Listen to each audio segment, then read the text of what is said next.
Okay, ladies and gentlemen, I see many of you made friends during lunch because now this room is humming and buzzing. That's great. That's fantastic. I know that you all are humming and buzzing for another reason too. I talked to more than a handful of folks this morning who said that our next speaker is just hands down one of their most admired authors, somebody who has inspired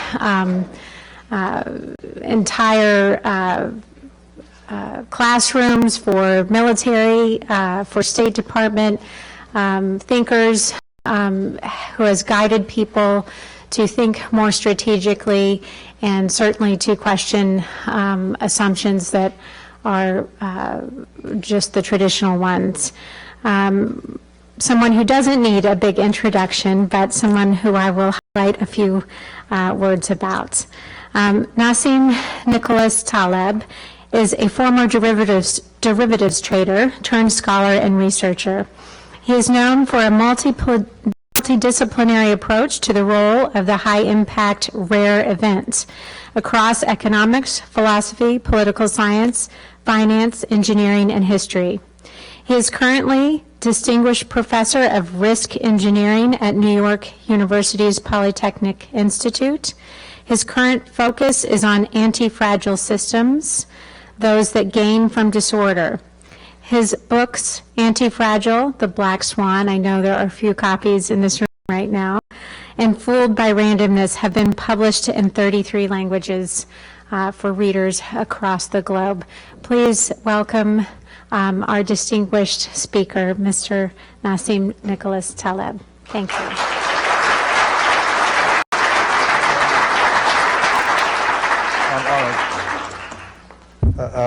I'm honored to be here, but I would love it if you guys lower the lights, because you don't need to interrogate. I mean, I'll say the truth. I promise. The lights are too strong. Unless someone gives me a hat that hides these lights, it's probably done for professors at the university here in social science, because notoriously social scientists don't say the truth. But can you lower a little more, please? Lower more. Okay, I'm gonna discuss a few things, and I'm sure your enthusiasm about this lecture will be dampened considerably after you hear what I have to say about big data, which we have encountered in finance 20 years ago. It's an argument that we thought were closed, but people reopen it eventually, every 20 years, and then, of course, there's a lot of money to be made from big data, so a lot of people want to sell you this stuff. Anyway, but in the meanwhile, I'm going to talk about anti-fragile as intended, and then I stop in the middle, and then, we'll talk about the other topic. Okay, volume 1, volume 2. So let me discuss the notion of fragility first. It's connected. You recognize this item? No? It's commonly known as a coffee cup, teacup, whatever, okay? All right. What's its main property? Sorry? It was, okay, it breaks. Okay, all right. It took me 21 years to figure it out. Really, I was an option trader for 21 years. And option traders deal with volatility. And, you classify things in the portfolio packages in two categories. Categories that gain from volatility and categories that are harmed by volatility. And it took me a long time to figure out that this could be generalized to coffee cups. And in fact, the very definition of the coffee cup is that it can't. Can you lower the light, please? Please, I beg you. The light is hitting me right in the eye. I can't. Nobody's lowering lights. Can you turn it off then? Might as well. They're not, I mean, the lights, this is another thing, skin in the game. This is designed by people who don't lecture. It's like modern architecture designed by people who don't use it. And I'm usually bothered by lights beaming on my eyes. Lower? He's working on it. It's like, all right.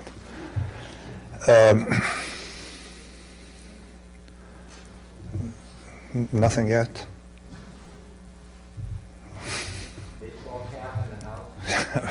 Okay. Let's consider the situation of a coffee cup. If there's an earthquake, what would happen to it? It would break. Does it have any upside from a random event? No. Okay. So downside, no upside from a random event. No? Okay. With this, we have all the ingredients to understand the fragile and a non-probabilistic approach to things. We have all the framework there.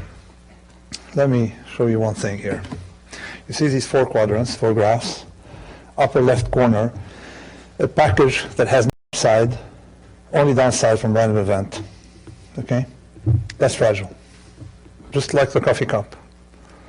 It's quite universal, all right? The second one, how do I advance? Okay, the second one, forget it. The third one, bottom left corner, is robust. It doesn't really, it's not harmed by random events, it's not helped by random events. When you ask people what's the opposite of fragile, what do you think the answer is usually? Sorry? Robust. Well, the opposite of something that breaks under stress. Exactly. It's not robust. Robust. What's the opposite of negative? Who said robust? What's the opposite of negative? Positive. Very nice. It's Washington. It works. Okay. All right. I thought they didn't know what positive.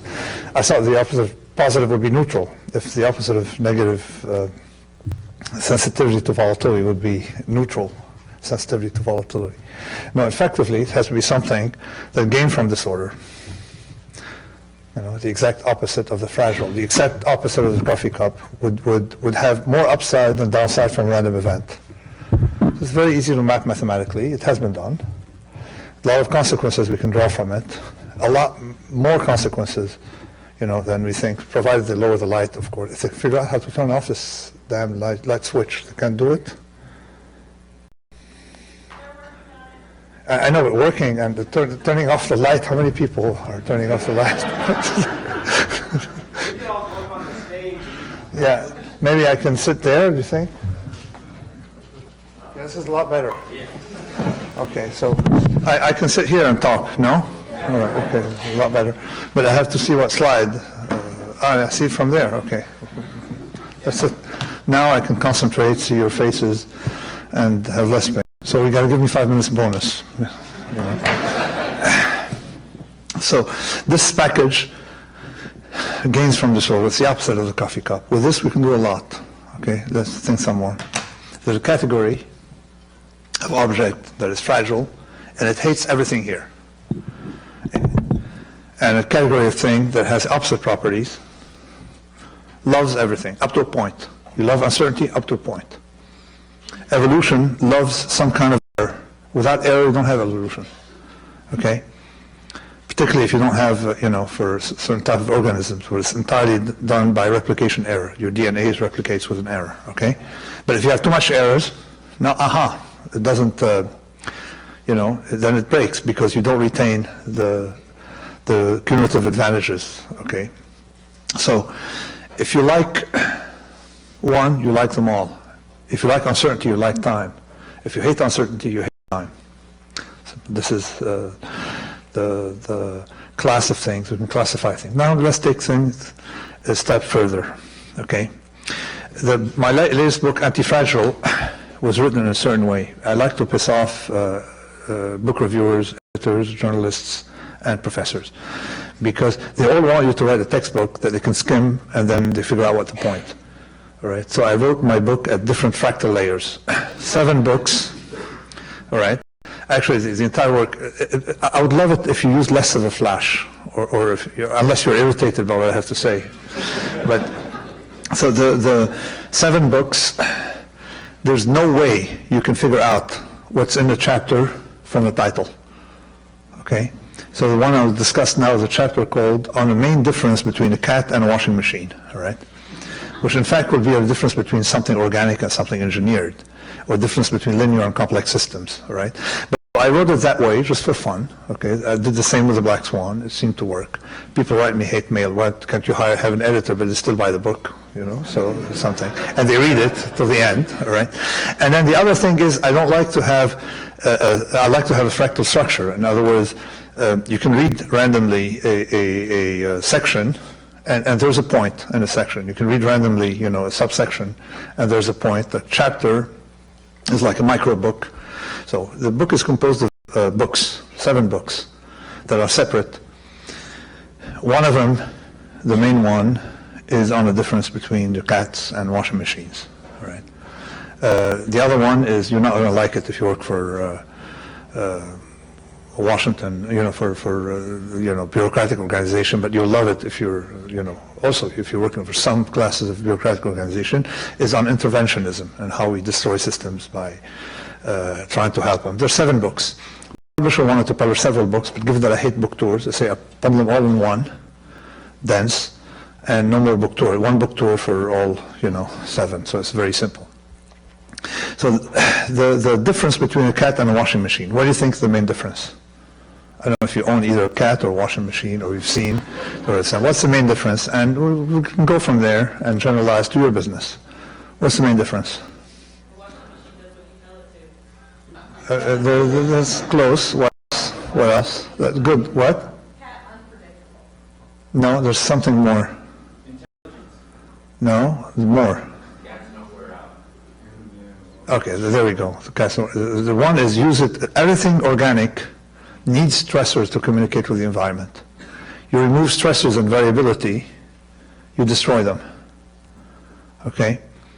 The other ones is if you inject stressors and variability in the washing machine, you destroy it.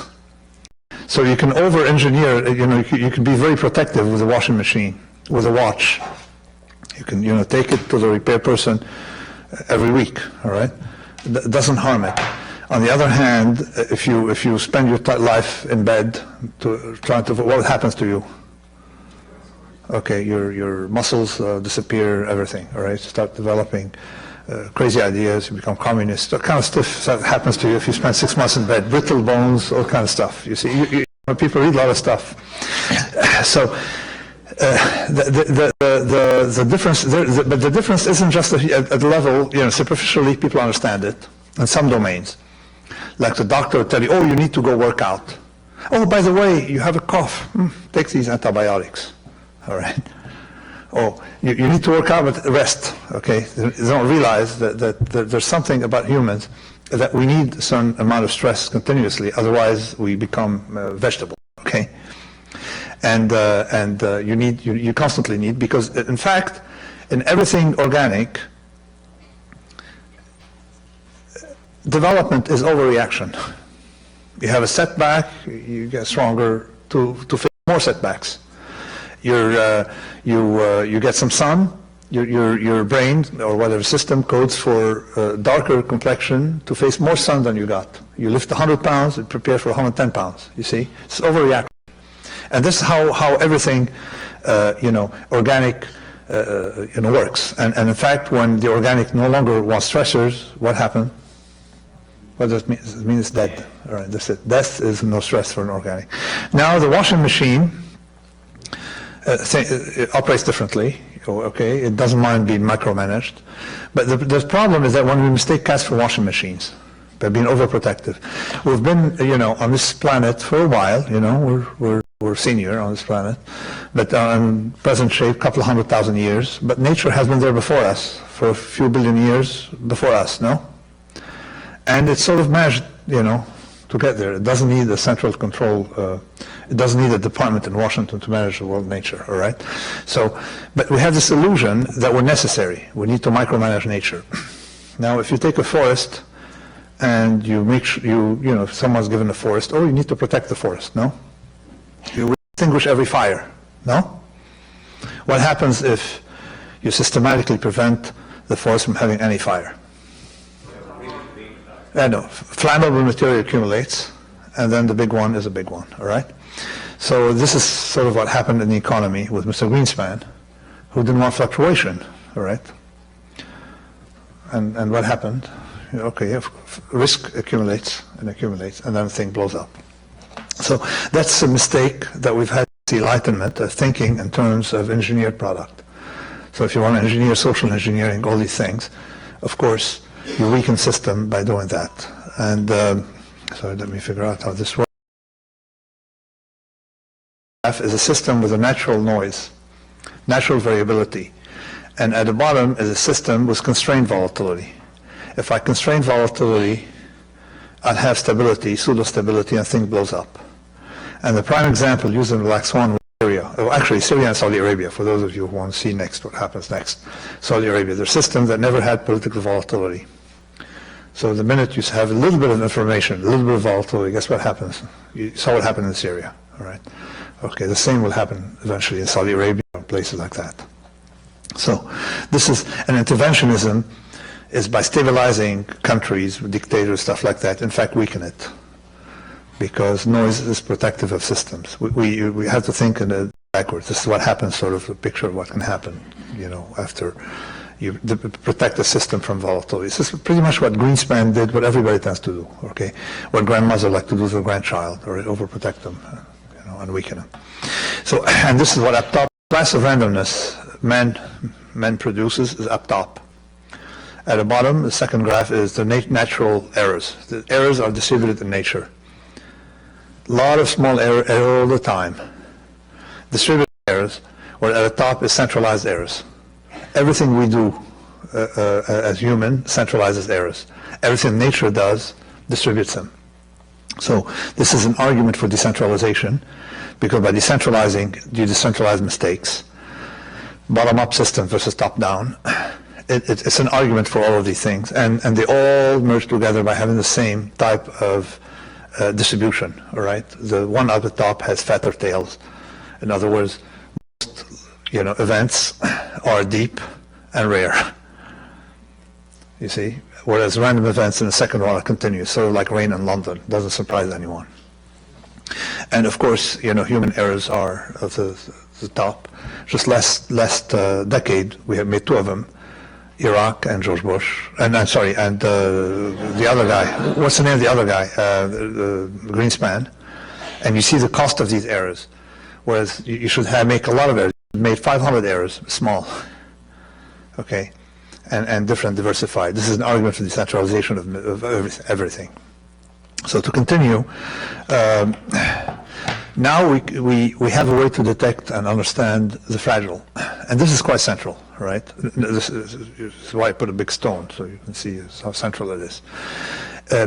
If I try to crush you with this big stone, what would happen to you? Bye-bye, no? Okay, very good. But if I crush it in pebbles and throw the pebbles at you, you're unharmed, no? So very simply, we have a definition of the fragile. If I jump 10 meters, I die. Okay, even bureaucrats in Washington die when they jump 10 meters. It's not like, okay. But if I jump 100 times, 10 centimeters, what happened to me? Nothing, all right? Exercise, all right? But it has to be that way. Everything that has survived today, it has this nonlinear response to shocks and random events. And has to be that way. I think this is the only smart thing I'm saying now, that you know, someone else didn't write somewhere else. But this one I can't find, you know, the source. It hit me one day that it's a coffee cup with short volatility. It has to be nonlinear in response. Let's think about it, why. Let's put coffee cup on the table. Imagine the coffee cup on the table. It's a pretty one, no, the coffee cup? All right. So if it were linear in response to shocks, okay, it would have, you know, disappeared just from handling it. Think even more. How many earthquakes we have on the planet under 2 on Richter scale, but that can be, you know, that are accounted for? How many do you think? Sorry, how many? Oof, 1,000. Keep going. You guys in Washington can bring numbers to large proportions. Keep going. 10,000, come on. There are 4 million recorded earthquakes. If we were linear to earthquakes, we would have been gone. So this graph shows you what fragile is. You see the concavity, accelerated harm. Event size, harm in the vertical. If you're more harmed, it's a 10% drop in the market when you're short volatility harms you a lot more than 10 times a 1% drop. The second 1% harms you more than the first. It's that way. And effectively, this is a measure of fragility. This is stumbled upon it. So this is why I'm very excited after 21 years of looking at coffee cups and being a heavy coffee drinker, being a Levantine, Eastern Mediterranean, we drink a lot of coffee. It took a lifetime of using coffee cups for it to hit me, all right? It's a very simple idea. Everything, everything, everything. This is a responsive coffee cup, incidentally. It's not continuous. It's break. You tap, you tap, you tap, nothing happens. Then you tap a little more, it breaks. That's the nonlinearity. So everything on this planet that that has survived has to be that way because of the many more 1 centimeter jumps, many, many, many more than 10-meter jumps, the many, many more earthquakes under 2 on a Richter scale than earthquakes of 6. You see? So we are nonlinear in our response. Once you have that, you can measure fragility and nonlinearity of response.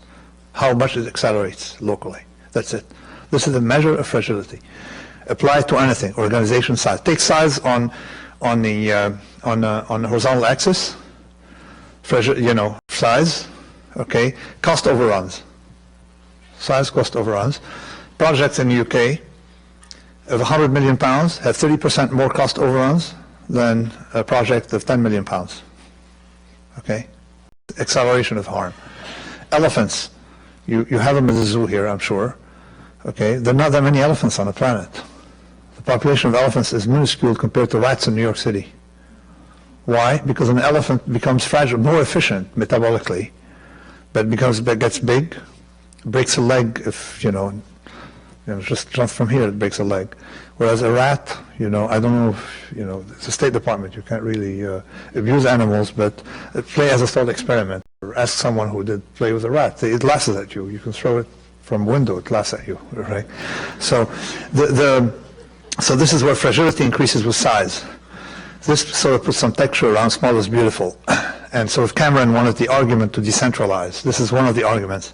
The second one is skin in the game, to have units smaller, whereas labor thought about cost savings by concentrating everybody in Whitehall and large projects for IT projects and stuff like that. We know IT is horrible. The larger the project, it's very, very concave, right? Errors compound very much faster. So this is, this measures fragility. So let me look at the time. Okay. So so now what we have is a very simple graph. If you make more than you lose from a random event, you're anti-fragile. If you lose more than you make, you are fragile. We can illustrate that in anything. If your sales go up 10%, you make $1 million. If your sales go down 10%, you lose $2 million, you are fragile. And eventually, as a company, you will go to the cemetery. So that was the rationale I used, behind why Fannie Mae will die, sitting on dynamite. Eventually, it did die. Luckily, it did die after I published the Black Swan. Had it died before, would have been in trouble. All right, but that's the idea. Is I saw the risk and accelerates, and stuff like that. So you can measure this. It's quite universal. Now, there are things, as I said, if you're convex to things, there's a certain property. And let's see how you can reveal it yourselves. Which one of the two pictures is more attractive to your eye, to your soul, to anything? The one on left or one on right? Okay, so you guys don't like New Jersey highways. All right, okay, all right. Now think about it. Why? Why? Nature, okay, very nice. Nature, what else? Now let me ask you a question. Have you ever seen anything in nature that's ugly?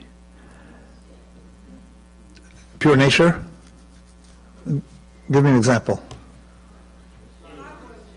No, I'm talking about plants, because these cockroaches, they could probably threaten you, so this is why you find them ugly. Some, the program, just like bad, your taste and stuff, for poisonous items. So an example of a natural scenery, pure nature, that you find ugly. No, or sorry? Something static. Because a tornado, you have to find it ugly to run away from it. All right? You see, something non-threatening to your life. Let me rephrase. Something non-threatening. Okay. So if we have to look at exceptions, it means that it's okay. It's a rule that typically, because it has more dimension. The second one has more variation than the first one. It has more dimensions. You know, if you're made for a cave, so we're made for an environment with some variability at all levels, whether calorie intake, temperature. Temperature here is like made by Greenspan. I'm sure in this building they try to set it at 69.7 degrees year-round. No, we're made to have fluctuations. Same with food intake, same with a lot of things, same with visual space. This is why buildings can look ugly. Everything made by men, particularly now modern men, is devoid of variation. Well, there's visibly the anti-fragile. There's a class of thing, and they all have what they have in common is convex. They're convex variation. I'd rather have, and it's better for your health, all right? I'd rather have no food today and twice as much tomorrow than food steadily those days. And it was not till the Victorian that someone invented that. Not Victorians, before till say right after the Industrial Revolution, the bourgeoisie that appeared had the 5 meals a day. We're made for feast and famine. If you have steady meals, what happens to you? Diabetes, Alzheimer, all these things. That's the thing, right? So, what is working out? I'd rather lift 100 pounds once, okay, and then nothing for the rest, rather than lift 50 pounds twice. You see. Or 50 grams 1,000 times, you see. So there's a convexity. Convexity is when I'd rather have, without getting mathematical, a little less, and then a little more, rather than have the same amount. And doctors didn't figure out that this exact point, and you saw that's the mark of anti-fragile, the exact opposite of fragility. If when you want variation, that didn't figure out except for long ventilators. If you give a steady dose, the patient dies typically. If you give them variations, random variations, or if non-random, you say dose minus 30%, dose plus 30% continuously, they do a lot better. So it means they're convex variation. So now we have a very simple idea. What's convex is anti-fragile over the zone over which it's convex, and reaction and response. And what's concave is fragile, all right? Very simple. This will get us to big data, by the way. So, we miss it in medicine, but because we're never made to live in an environment that we could control. So we have the instinct to avoid variability because our instinct of preservation led us there. It's not refined enough. Think of our instinct. We have an instinct to get everything sweet, put it in our mouth, no? And overeat the sweet stuff. It was good for preservation. You agree? Calorie-dense food, once in an environment we can't control. Now we can control the environment. So there's a vending machine here, there's sweets downstairs, and now everybody's talking, aid. We realize that we have 7 billion people on the planet, vastly more people overnourished than undernourished. Okay, so we should have now, a non-profit organization to go help the overnourished people, all right? So, or to comfort, and more people are dying from comfort than lack of it. You see, so this is a big problem. Like in the house in Lebanon, my parents installed an elevator, all right, in the house, all right, in northern Lebanon, there's an elevator, and what happened? Their muscles disappeared. You see, so you realize there's some dose of variability that we should have, but we control our environment today. We've eliminated it, and like walking on a smooth surface eventually, breaks your back. You need variation in the terrain, like walk on rocks barefoot. This is why people go to the beach. Anyway, so this is Jensen's inequality, and so far I've defined fragility. Visibly, distribution of mistakes, I'll skip that. Let's continue with businesses. It's the same category of things that are convex. It's a business that loves errors. If I make more from a mistake than I can lose from it, then it's a virtuous business. No, a business that loves error. You've heard of this business? The drug business? It's entirely built on errors. They don't say it, but they know it. So that they don't, because they don't have a model to realize that trial and error is not really trial and error. It's convex exposure to trial and error. is you have a convex response to an error to benefit you. You have less downside. This is like a real option, and here we have Vladimir, who does real options. He can talk to you about it. All right, the real options. This is a real option, like a financial option, more upside than downside. And of course, the drugs we have on the market today are largely the side effect of other drugs. Like Viagra is a side effect for. Wasn't designed to improve the lives of pre-retirement people in the State Department. It was designed for blood pressure, and then the nurses started telephoning, calling, to report something weird on the 8th floor. You get the point. So it's a side effect that eventually, so pharma made all this money a side effect. I mean, without going to Viagra, take aspirin. What was it designed for? The fever reducer. Side effect was eliminate headaches. So people would give their spouses on, honey, I have a headache or something like that. So it started being used as a analgesic, but it was made aspirin initially as a fever reducer, and now it's used as what? Blood thinner, right? So here you see the side effects. Cooking is that way. You just cook something, and you add an ingredient. If it improves, it's good. If not, you give to your mother-in-law, or something like that. So you have little downside from error. So you're tinkering. This is tinkering process, a convex response to it. And effectively, now we have competition between two modes, or even in political science, Greece versus Rome. Rome is by tinkering, all right, and Greece was top-down system, and we know what worked better, right? But the other thing about that's central about this optionality is that if you make systems compete, top-down systems versus tinkering wins. Okay, so I guess the time, because running out of time, I'll skip some. And now we're going to get to the center of the problem. Now, you recall from the graph, you're anti-fragile if you have more upside than downside from random event. And more downside than, and you see first, the 4 quadrants, and I show the category of little upside, make money, and then big losses. What if someone has the upside when he's right, and transfer the downside to others when he's wrong? Aha, now we have a transfer asymmetry. We have someone has upside at the expense of society or others. You agree? I have risks. Any action where the risks are transferred to someone else are a problem, okay? But that was detected since the beginning of mankind. And not beginning of mankind, beginning of civilization. What we call civilization, people living in society with each other. They need rules and regulation, all right? Hammurabi's law, 3,750 years ago, Hammurabi said, thou shalt not, trade anti-fragility, all right? In other words, be anti-fragile at the expected fragility of someone else. In other words, you should not have a bonus if you're right, and if you're wrong, okay? That's what he said. So let me phrase it, but he didn't say it that way.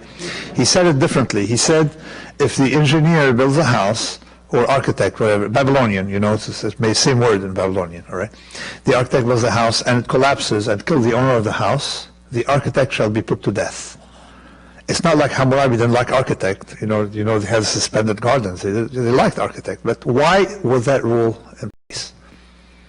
The same rule, incidentally, led to everything else, lex talionis, eye for eye.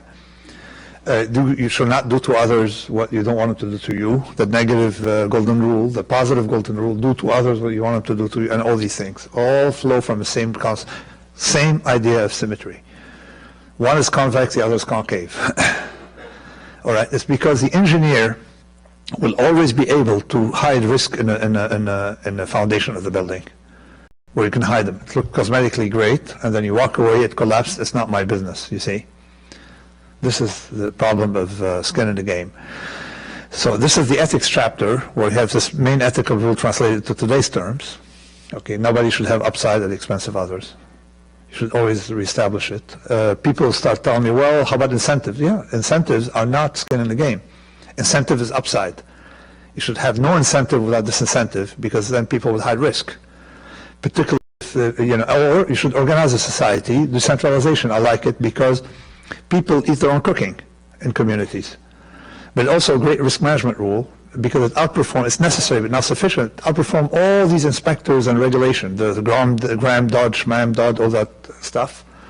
Okay, thousands of pages, all right, of complex regulations, and in fact benefit real estate developers in Washington, because, you know, regulators get rich later working for Goldman Sachs or someone else, you see. But in fact, you can simplify things by making people accountable for a downside. And in fact, in Brazil, that was not in my book, but someone wrote to me to show me how in Brazil, helicopter pilots in the army requested that engineers spend half an hour on a helicopter ride randomly. And of course, the rate dropped considerably, okay? So now that's getting in the game. You see, one has the upside, the other has the downside. Aha, now to big data.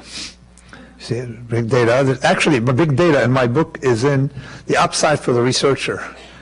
You see, why? Because we've seen that in finance 20 years ago, 25 years ago. We've seen it in finance. When the crisis happened, how many correlations do you think we have in finance today? We had in finance in 2008. If you were to make a correlation matrix of all the securities we had, how many do you think we have? How many? 2,000? More? How many? How many do you think? 3,000? How many? Keep going. 500 million. 500 million correlations. Okay. We had a lot of data, okay? And we saw it in finance where someone, if you keep looking on a computer, I can find something that matches your blood pressure with a correlation of 92.5%. Okay, it's called the multiple testing bias. So there's one thing that's very vicious about data, is that the noise is convex, as you see on this graph. What I have on the horizontal axis is a number of variables, and the world is gaining in variables all the time. If I multiply variables, and on the vertical axis, what do I have?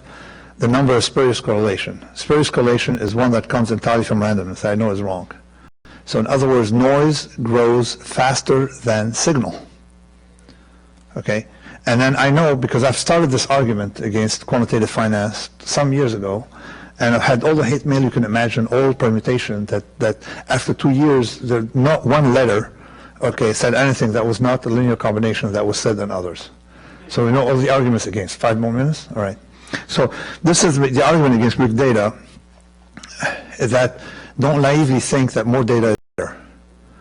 There's something called the less is more rule. In fact, I testified here against a company that self-servingly wanted to sell the government someone to do correlation matrix so they predict the next crisis by telling them, listen, on my laptop, I had more data in 2008 than the word data, all right, 15 years earlier on all the mainframes, okay? And you can buy those now you can steal them, or you can get them for nothing on Yahoo, sometimes for free. You can get all this data. So what's this point of? They said, well, Mr. Taleb, they call you Mr. to attack you, and Professor, you know, when they like you. So they said, well, you know, you're against information. I said, no. Let me take the following. When you cross the street, what do? You need information, no?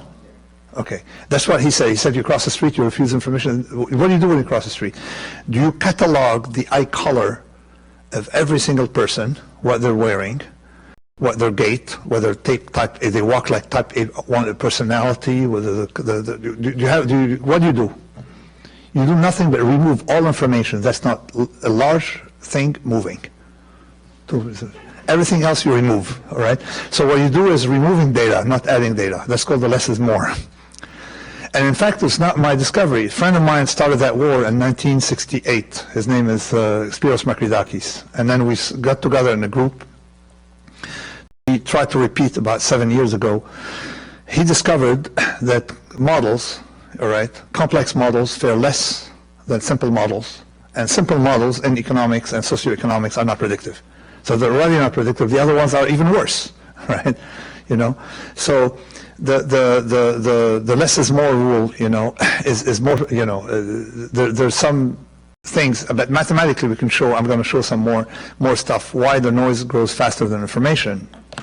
the supply of noise. And we saw it in Wall Street, where you see someone giving you the perfect trade, where he probably had a lot of coffee and a computer, and you keep trying to find back testing a rule that shows a perfect, something called a Sharpe ratio, means maximum mean over minimum, maximize mean over volatility. And then you come in, and then you give him money to trade, and what happens? Noise, minus transaction cost. So they bleed themselves to death, and the next guy comes in. So we realize that you can't go by that. So why it's not just that the data. There's a way to do it clean if you want it from your basement, but the problem is researchers have a tendency to publish results that are in the tails, that seem very significant. And the more data, the more we have spurious significance. So the other part of our group at a time, as Spurious going together, we actually published a special issue of a journal called Decision Making Under Opacity, under Incomplete Information. And in it there was a gentleman called Ioannidis.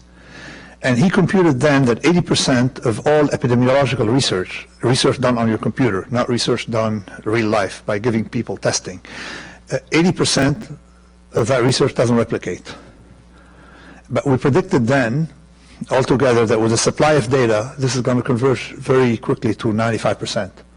Today it's close to 99%, you see. That epi studies, and close to 100% of economic papers don't replicate.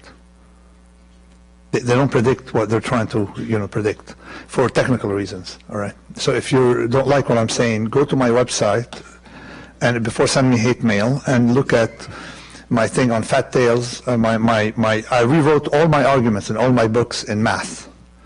Okay, but let me show you one argument here about the spurious tail. Say I have 1,000 people, okay, and in a purely random environment, there's no information, it's all noise, okay? This is going to be the performance, okay? The top 3%. The top 3%, okay, I can take 30% will be reported, because this is sort of winner-take-all effect. The top 30 will be recognized. In finance, the top 30 will be given funds. In research, the top 30 results get published, because you can't publish more. When a base population is 1,000, you have 3% spurious.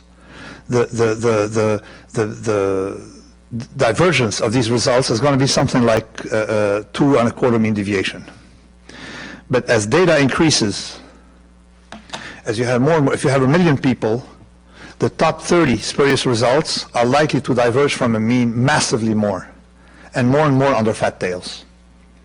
Okay, this is what happens. You see how the spurious, it was called the size of the spurious tail. You have more and more, the more data we have in the world, the more the results that get reported, okay, will diverge from the mean, hence be statistically significant. The top 30 are moving to the right. Like if you take the top 30 managers and hedge funds that have survived, they're going to have more and more stellar results, even in a system that's entirely due to luck. This is a little complicated argument, but then again, we can't talk about big data before addressing this. So it's complicated. If you find it complicated, then forget about big data, because it's like someone say, if you don't understand it, don't fly that plane. All right? Okay. So if you don't see that the bias, all right, is convex to the tail. All right, you see the data here.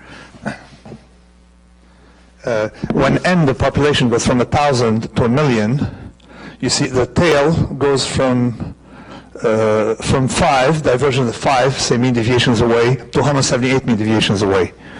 Okay, this is only because you have a large size of base population. This is one effect of big data. I tried to do it, I'm an amateur in random matrices, but this is my summer thing. What happened is that I was a trader, I'm retired. I claimed to be a professor, but tried not to teach at the university. And somehow, every time I resign, they keep me. So I'm an independent scholar. In other words, like someone who, instead of playing golf, does probability, all right? So, and I'm spending some time with random matrices to try to prove the point here in a more complicated way, because the way people take an argument seriously was complicated. Now, what can we use big data for? To reject, definitely. You can use it to reject beliefs held, but you cannot use it to establish stuff was good enough. This is what I call via negativa. So you cannot figure out what God is, but you can figure out what he's not. That's according to Orthodox Christian theology. So I sort of somehow, you see how I snuck, managed to talk about big data in a conversation that started with ethics, by the way, right? That was in my ethics chapter. I had these graphs were in my ethics chapter, this discussion. But because a researcher isn't interested in truth, he's interested in tenure, getting published, stuff like that. So that you cannot control the researchers. So exactly like more upside goes to him if he finds a result, and if it's wrong, the downside goes to you, you see? And there's no way to penalize researcher on these things unless they have skin in the game. So this is, I managed to talk about a lot of things related to the same idea of what's convex and what's concave. But to finish with anti-fragile, it is very difficult to digest the idea, if you think about it, because it's bothersome. It tells you that you should have the maximum amount of variability that doesn't kill you. Sort of what Nietzsche said, what doesn't kill me gets me stronger. The maximum amount of stuff in the system to preserve it. At the same time, what political system should emanate from it to prevent this, because now we're moving away, into complexity, and it's very, very, very, very difficult, okay, to distinguish, the equality, legal is equal ethical, is vanishing. So with complication, you can really milk people and take advantage of them. Wall Street is taking us for a ride, and they're still taking us for a ride. So I'm sure big data people are going to take us for a worse ride. But the only thing I like about this is that the people involved in data who know about data and don't want to make money from it, okay, understand this point perfectly. It's only those who think they can make money because they can sell the government some whatever software that detects, I don't know, predicts the next stock market crash, terrorist attack, and so on jointly. All right, these people, of course, don't like my argument, and PhD students doing statistics hate me. So, which is good news because it's changing. Everything they studied is bullshit. But anyway, this is my point. So, but it doesn't matter. Now, anyway, so thank you very much. Thanks for listening to me, and thanks for solving the light problem. So, very important. Thanks.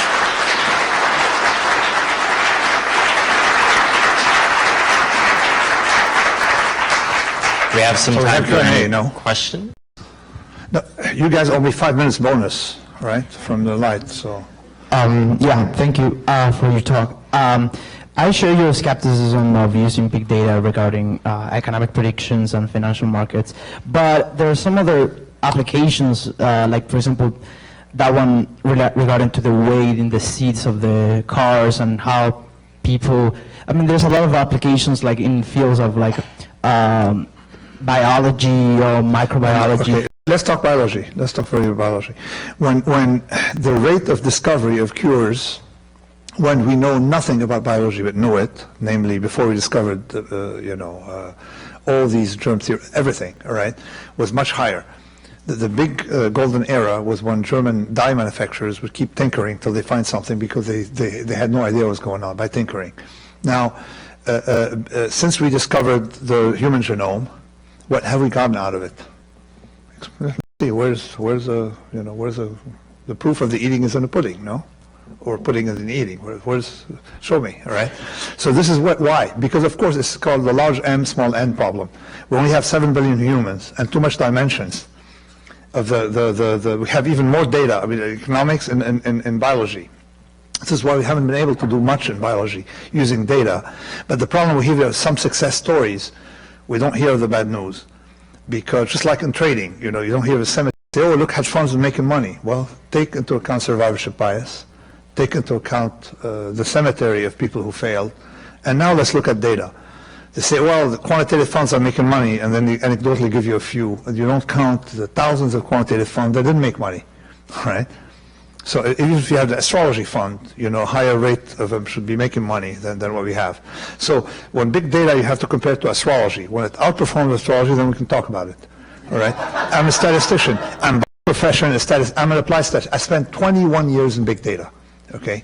So all the tricks, we saw them, all right? All the traps, we fell into them, okay? All the mistakes, we made them, all right?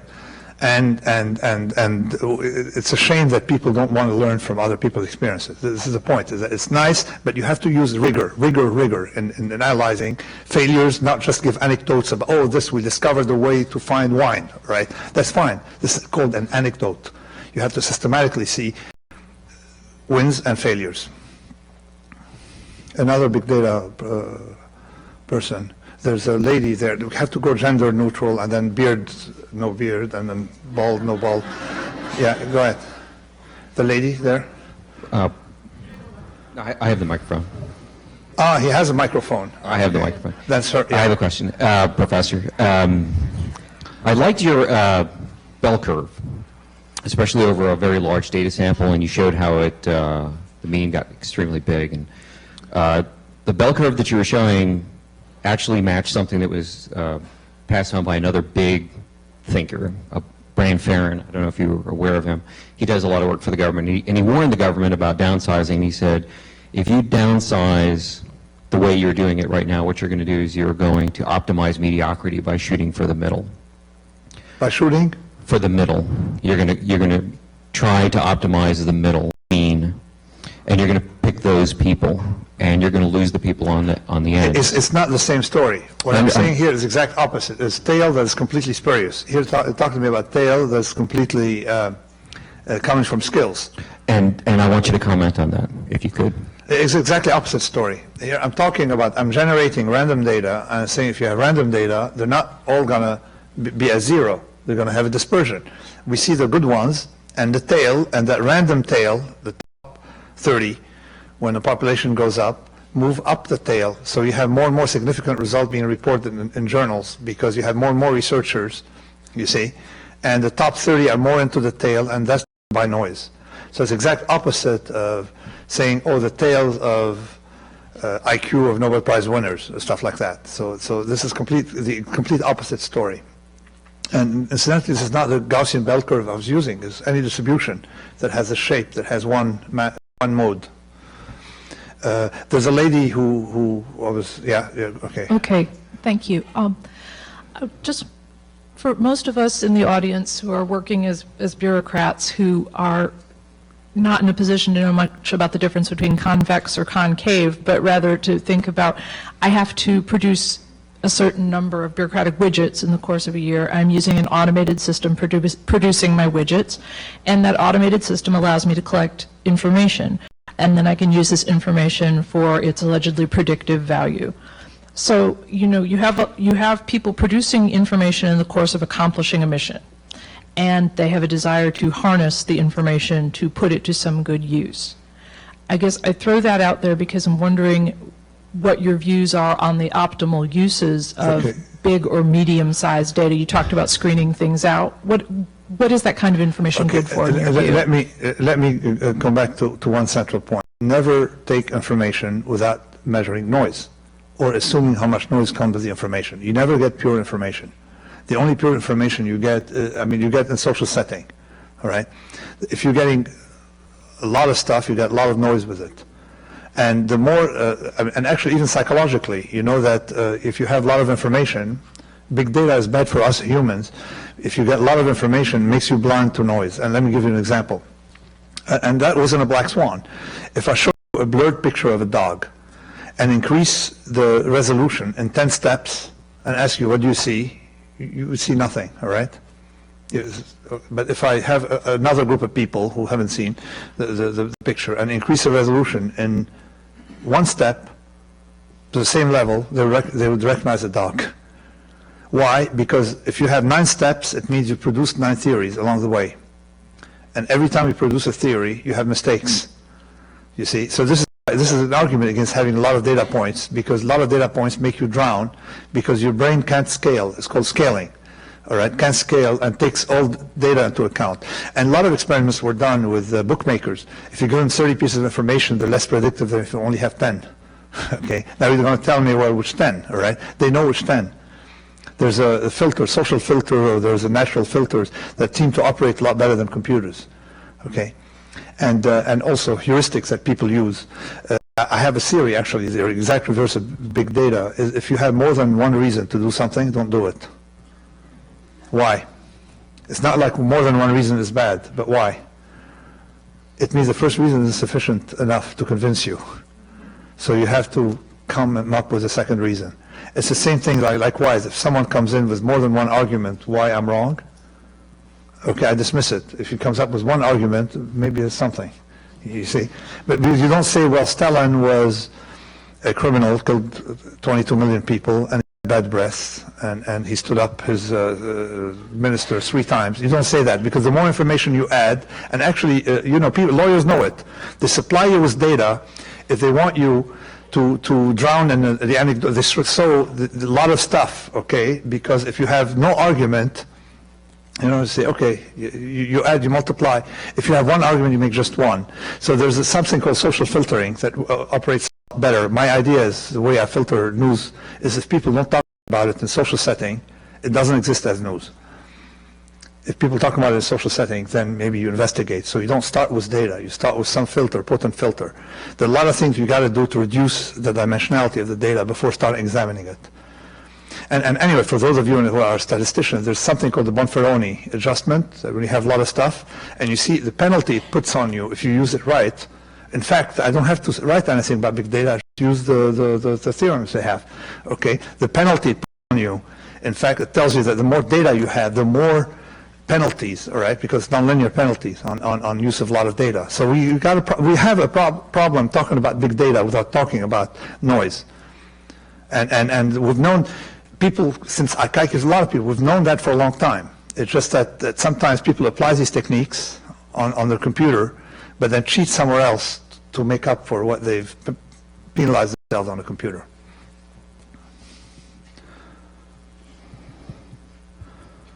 Oh, just is this thing working? Can you hear me? Yes. I have a thought on your cats and washing machines. It seems to me that holds in the short term in terms of like the biology of the cat. But in the long term, the second law of thermodynamics will win out every time, that you go from order to disorder in every situation in reality. What's your thought on it? Okay, I promised myself that one of my co-authors wrote a paper on anti-fragile. He's a biologist. He wrote a paper on genes about the layering, and then he wants to get into the second law of thermodynamics. And my conversation with him ended as follows, and it's not yours. I told him I promise for the next 10 years not to use the word, not to, because once you go into entropy, okay, you go into things that have been dead end for a while, you see. Whereas now I'm trying to find very simple heuristics to, rules to operate by on a daily basis. Nevertheless, my goal is to answer your question, all right? To go back to Maxwell's demon and go through these things. Because it's very appealing philosophically.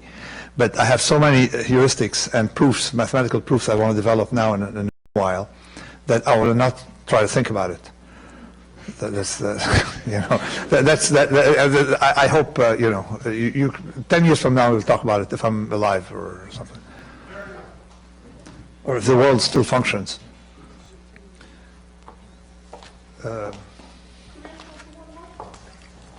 One more? One more. Maybe you can hear me? Yes, hi, yes. One of the recent policies in economics is to move in towards a single target for inflation, which takes out the variability. I was wondering if you could say something about the application to this idea of removing variability from economic policy, and what does that do to the evolutions of economic Okay, this is my goal. Is I have this thing with economics. Is if you take a look at all this talk, macroeconomics, with any scientific integrity, you would ask these people to be put in jail. Because it's like, if they do it in any other field, I mean, the things don't replicate, the papers don't replicate. Mathematically, they fake some stuff to be able to get the result, but it doesn't correspond. They use Gaussian distribution or sigma or stuff like that for fat tails. They use linear regression, which I've shown, okay, it doesn't work in fat tail domain. And then come up with theories, this is why my idea is to have decentralized world, because it's much easier to macro bullshit than micro bullshit. Right? So this is why when they start talking, I'll answer your question. And so here we're saying, and then when there's a fight between this guy, Rogoff and Schmogoff, and it's like they say, well, there's a computer Excel glitch. It's like saying, well, there's a big mistake by that astrologist. She predicted this as an Excel glitch, because scientifically, the work on both sides, is, scientifically, I'm using scientific or orthodox statistical rigor, is about as scientific as astrology, if not less. Okay, so they come up with things and they change them. They're not predictive. My last visit in Washington, talking to the staff, was before the publication of Black Swan, where showing them the prediction of oil prices and stuff like that, and tell them they're random. Okay, why do you predict them? So what do we got to do? I say, okay, go to astrologists. Exactly, no different. Okay, and then someone said, what should I do? Right, to get another job. Right, much better, much more. You're a free person. You can get another job. So that was my reaction. So this is why, instead of answering specific macro things, but I would say in general, having a central policymaker with too much power, like Mr. Greenspan or his successor, allows, okay, for this kind of idea of trying to smooth things. Okay, if you saw you change the equation a little bit, for reasons that are entirely justified, you get opposite results in economics. It means that the models are very fragile. So I'm glad economists don't build bridges, right? Because they say, assume, no car would go by. You can't make a policy. This is why I'm writing, the title of my thing is Risk Management in the Real World. And how can you have to say risk management in the real world? Because for economists, they distinguish real world, but you don't say physics in the real world. Or you don't say, I'm going to teach you biology in the real world, all right? You get the idea. This is why I don't talk economics. But I'm glad you brought the point, because this is the kind of thinking that forces you to over-smooth things. And visibly, what's the answer? The answer isn't to stop economists from being economists. You'll never be able to.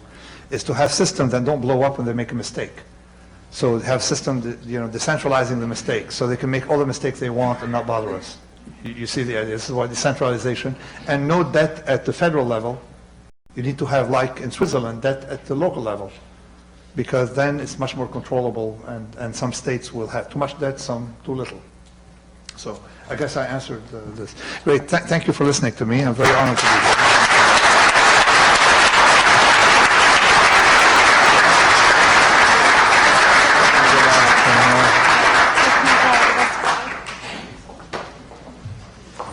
That was great. That was absolutely wonderful. And now we have some ideas of how to increase the randomness in our lives and make us safer and more mistake-free, right? Thank you. Thank you very much, Professor Taleb.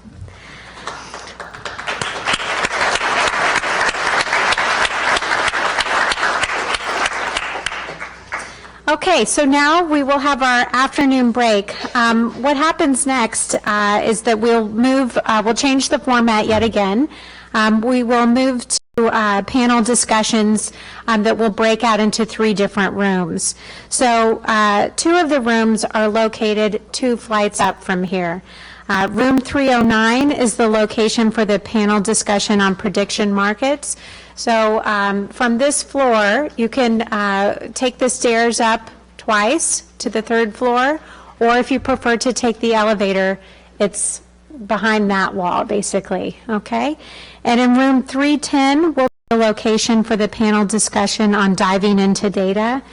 And right here in the auditorium, we will hold a panel discussion entitled How We Decide. And we know to go with our instincts and trust our natural environment after that enlightening conversation we just had. Those are the public service announcements that I have. Again, these sessions start right at 3 o'clock. There are fuller descriptions. I think I've seen everybody has their portfolio today. So you have fuller descriptions of the discussions in your portfolio. Again, classroom 309 is prediction markets, 310 is diving into data, and here in this room we'll discuss how we decide. Each of those breakout panels have moderators and panelists. Their names and their background are mentioned in the brochure that you have. And in addition to the panel format discussion, you'll have an opportunity to ask questions and in the slightly smaller groups, hopefully divided somewhat by 3, there'll be more room for discussion with a greater percentage of the folks in the room. That's about as mathematical as I get. But so thanks to everybody. Have a good break. And the discussions begin, the formal discussions begin again at 3. And then they will last until 4:30. From 4:30 to 4:45, you have another break. And then we'll convene everybody back here in this room at 4:45 for our closing keynote. And Mr. Bill Haw, the author of Changing the Game, is here to give us a rousing closing keynote. So please do plan on rejoining everybody in this room at 4:45. And then after that, we'll talk about happy hour and stuff like that. So enjoy your break and enjoy your panel discussions. Thank you.